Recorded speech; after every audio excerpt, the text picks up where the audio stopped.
The third movie to come out in the DC animated movie universe was Son of Batman, and that's the next one on our list to watch here in the, I guess you can call it the DC Anime Geekdom, World of Geekdom Movie Club or whatever. We're watching Son of Batman, so if you haven't seen it yet, check it out. Come back for the review. The next one after this one we're watching, if y'all are watching along or you've already seen it, then you're good. But if you haven't seen it, then go watch it on HBO Max. Or you can get the Blu-ray or DVD, whatever you want. Is the next one's going to be called Justice League Throne of Atlantis. So that'll be the next one after this one. So it's Son of Batman now.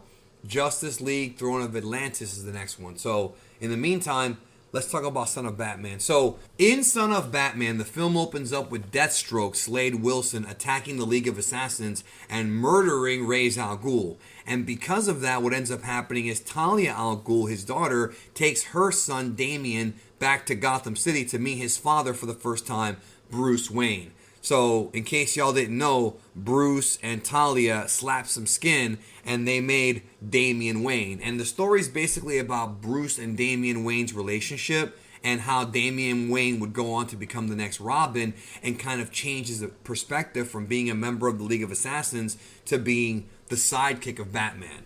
It shows development for both Bruce Wayne and Damian Wayne, but really the story, although Batman is the main character, it's really the story about Damian Wayne. It really is his story, and it's a good story too.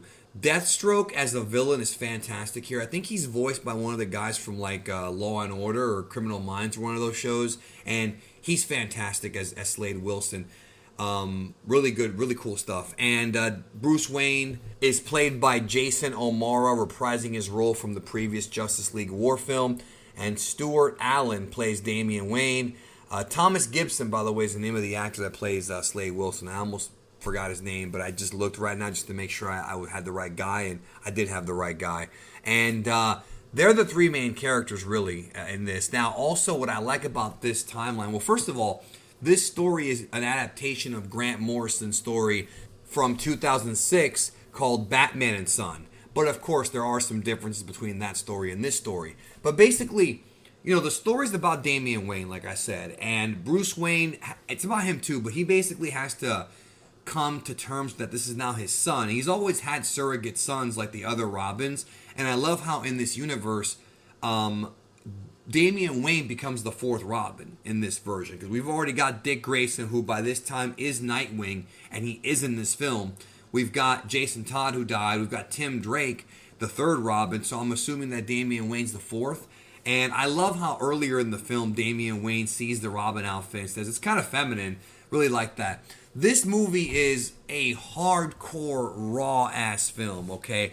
When I first started watching it, in the opening sequence where Deathstroke attacks the League of Assassins headquarters and they have this samurai fight, dude, it is just phenomenal. There's blood. Like, it felt like I was watching Ninja Scroll. Like, it felt like watching those classic anime. Like, back in the 90s when anime was first blowing up and you got your hands on some tapes or some early DVDs and you saw some, like, really bloody shit, and you're like, man, this is like different than American cartoons. Like, that's what it felt like. This is DC on edge, and I'm not saying this is the first time they've done this, because there's two other DCAMU films, but it was cool to see the assassins here. This movie has a lot of really good ninja stuff, and the story of Damian Wayne is not just him kind of learning who his father is, but also learning to respect his father, because for a while Damian Wayne has the mentality of a member of the League of Assassins, but he changes through his relationship with his father, because Batman does not kill, especially since Batman needs criminals to stay alive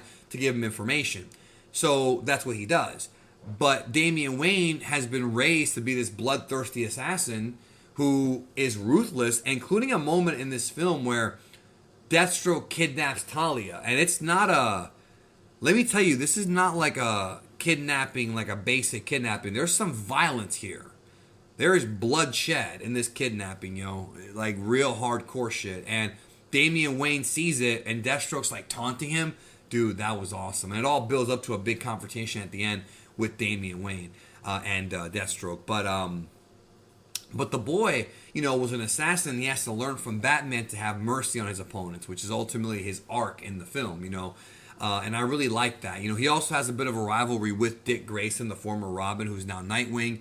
And it was good to see Nightwing in this film. You didn't need him to be in here for this story, but he was a good character to have because it's good to see the old mixed in with the new. Like, I really like that. And I wonder if we're going to see Robin or Nightwing in any of the future DCAMU films. I know that there is a sequel to this movie called Batman vs. Robin, so I don't know anything about it. I'm not going to go into spoilers because I haven't seen it yet and I haven't looked up any spoilers for that movie, but I am going to be seeing it as part of this watch through, so I'm curious where that goes, you know, what that story leads to. But Talia, you know, the idea of Batman and Talia having a kid is, you know, and having the son be like, he's the son of Batman, but the grandson of Ra's al Ghul. I'm used to calling him Ra's al Ghul, but Ra's al Ghul is what they call him in this movie. That's cool. Like, that's a pretty cool freaking bloodline to have. And the boy gets to, like, put out all of his stresses and his emotions onto the world by beating up criminals, but not go so far as to being a murderer.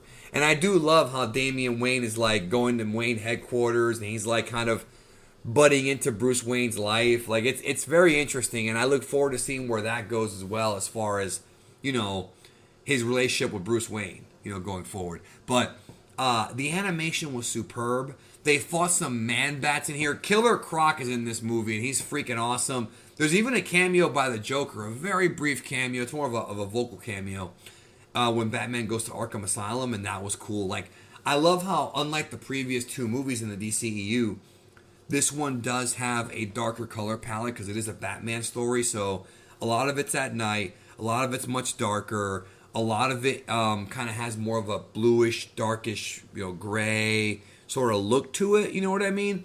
And so it fits the tone of a Batman animated special. Like, it feels like it's not in the same universe as Batman the Animated Series, but it feels like it could be because of the fact that it's got that darkness to it. You know, it's got that that look to it that we all love from animated Batman films. So I really like this movie. I actually think I liked it more than Justice League War. Justice League War had more, like, it was good to see the League kind of come together and fight and, you know, sort of, you know, work together, and seeing all of them on screen together was fun. This was more like an actual character-driven story. This was more, it had that noir type of feel to it that I love.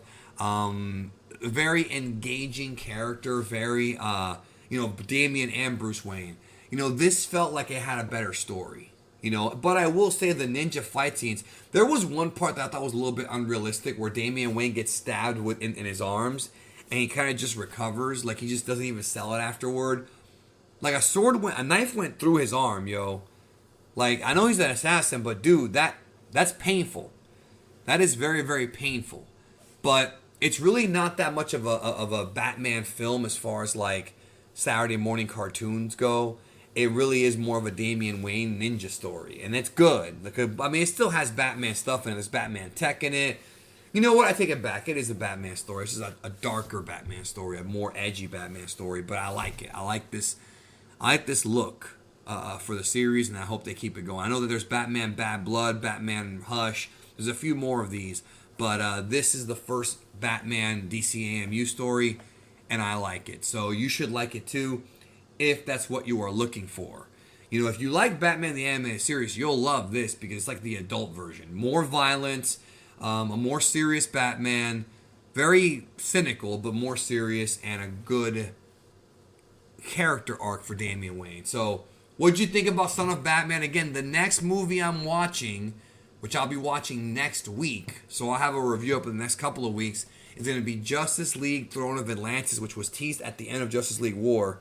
So we'll be watching that next. So if you haven't seen it, check it out on HBO Max. And if you have, join me back here when I cover that in the next video. Thank you. Have a great day. And I'll talk to you all soon.